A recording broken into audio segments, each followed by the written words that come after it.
Et c'est l'heure du grand journal d'Anne Godergnaud. Bonsoir Anne. Bonsoir. En Afrique, le Cameroun est devenu le deuxième pays le plus touché d'Afrique subsaharienne par l'épidémie du nouveau coronavirus, juste derrière l'Afrique du Sud.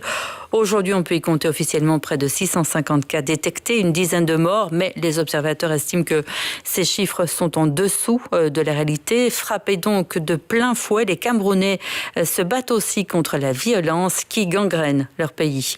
Myriam Ball et Waou Faoumi.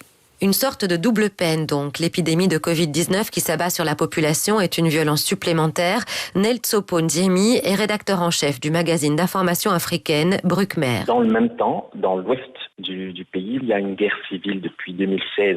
On a près de 500 000 déplacés et des milliers de morts.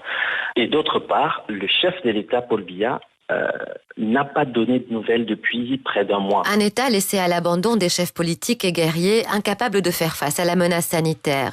Les conflits rendent en effet la gestion de crise très difficile.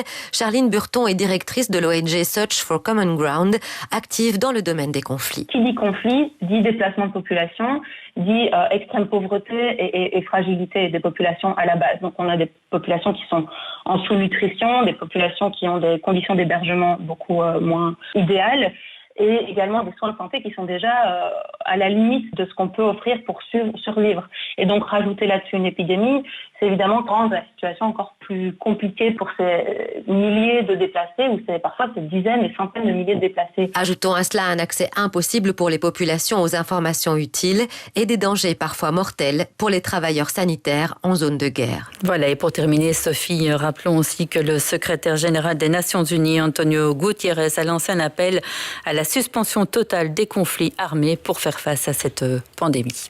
C'était le grand journal de 18h présenté par Anne Godergnaud. Merci Anne.